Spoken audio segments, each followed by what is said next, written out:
মুখ্যমন্ত্রী মমতা বন্দ্যোপাধ্যায় খানাকুলে যাবেন।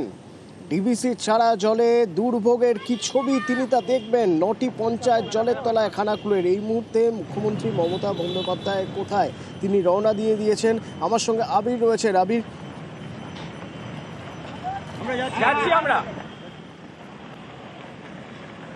মমতা বন্দ্যোপাধ্যায় তোমাকে শুরুতেই বলছিলাম যে তিনি পৌঁছবেন হচ্ছে আরামবাগ মহকুমা অঞ্চলে। আরামবাগ, খানাকুল, গোঘাট, পুরসুরা এই সমস্ত যে অঞ্চল রয়েছে সেখানকার যে বন্যা পরিস্থিতি তিনি সেটা খতিয়ে দেখবেন। কিছুদিন আগেই সেখানে সেচমন্ত্রী মানস ভুঁইয়া এবং ফিরাদ হাকিম এই দুজনকে সেখানে পাঠানো হয়েছিল এবং তারা সেখানকার পরিস্থিতি পর্যবেক্ষণ করেন। সচিব পর্যায়ের আধিকারিকরা তারা সেখানে গিয়েছিলেন এবং পরিস্থিতি পর্যবেক্ষণ করে তারা তাদের যে রিপোর্ট সেই রিপোর্টে রাজ্যকে দিয়েছিলেন। আজকে মুখ্য সচিবকে সঙ্গে নিয়ে মুখ্যমন্ত্রী এলাকাতে যাচ্ছেন, সেখানকার মানুষজনদের সাথে কথা বলবেন। গতকাল কি তুমি জানো যে মুখ্যমন্ত্রী এক্স হ্যান্ডেলে পোস্ট করেন, সেই পোস্টে ডিভিসির যে ভূমিকা সেই ভূমিকার তীব্র সমালোচনা তিনি করেছিলেন। একই সঙ্গে তিনি উল্লেখ করেছিলেন যে বিপুল পরিমাণ জল ছাড়ার ফলে কি ধরনের সমস্যা তৈরি হচ্ছে এবং গত কয়েক বছরের তুলনায় এই বছরে কত গুণ জল ছাড়ার পরিমাণ বৃদ্ধি পেয়েছে সেই প্রসঙ্গের কথা বারবার ধরে তিনি সেই লেখাতে তিনি উল্লেখ করেন।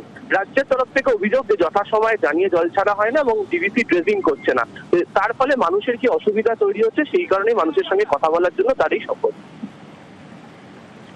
কি অবস্থা খানাকুলের? সরাসরি একবার আমার সহকর্মী সান্নিকের সঙ্গে কথা বলা যাক। সান্নিক এখন খানাকুলে রয়েছে। সান্নিক, একটু তোমার মাধ্যমে দেখে নিতে চাইবো খানাকুলে মানুষ কিভাবে যাওয়া আসা করছেন। 12টা বেজে গিয়েছে, কাজে তো বেরোতেই হচ্ছে মানুষকে, স্কুলে তো যেতেই হচ্ছে, কলেজে তো যেতেই হচ্ছে, কিভাবে যাওয়া আসা করছেন?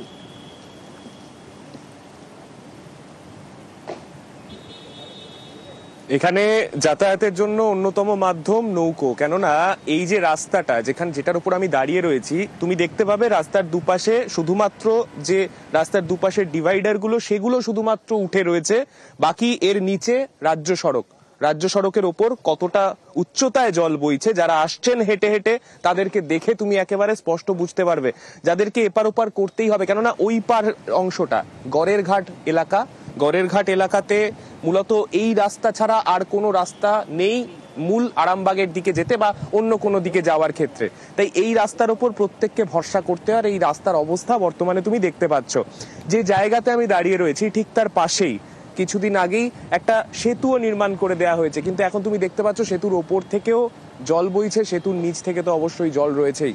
এই রকমই পরিস্থিতি এখন গোটা এই খানাকুল 2 নম্বর ব্লকে বর্তমানে আমি দাঁড়িয়ে রয়েছি। একাধিক জায়গা যারা এখানকার বাসিন্দা তাদের বক্তব্য এইটা শুধুমাত্র এবছরের ছবি নয়, শুধুমাত্র বর্ষাকালের ছবিও নয়। যখন ডিভিসি তাদের ইচ্ছা হয়, যখন যারা এরকম ভাবে জল ছাড়ে, বাঁধ ভেঙে গোটা এলাকায় এরকম প্লাবন পরিস্থিতির শিকার হয় এবং এই পরিস্থিতি যখন তৈরি হয় তখন তাদের এটা নিত্য নৈমিত্তিক ব্যাপার। তাদেরকে তাদের কাজে বেরোতে হয়, তাদেরকে তাদের স্কুলে যাওয়ার ক্ষেত্রে এইভাবেই কিন্তু জলের উপর দিয়ে যাতায়াত করতে হয়।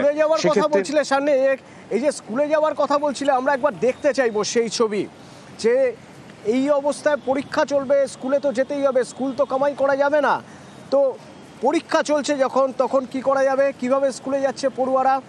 প্রশাসন ট্রাক্টরের ব্যবস্থা করে দিয়েছে, সেই ট্রাক্টরে চড়েই স্কুল যাতায়াত।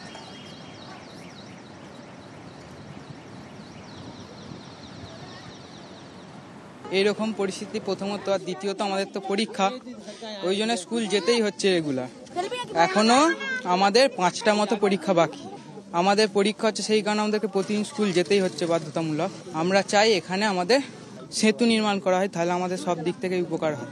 প্রত্যেক বছরই হয়, এবছরে তো পরীক্ষাটা চালু হয়ে গেছে, সেই কারণে এবছর আমাদের স্কুলে পরীক্ষাটা হচ্ছে, কিন্তু আগের বছরে আমাদের এরকম পরিস্থিতির জন্য স্কুলে পরীক্ষা বন্ধ হয়ে গিয়েছিল।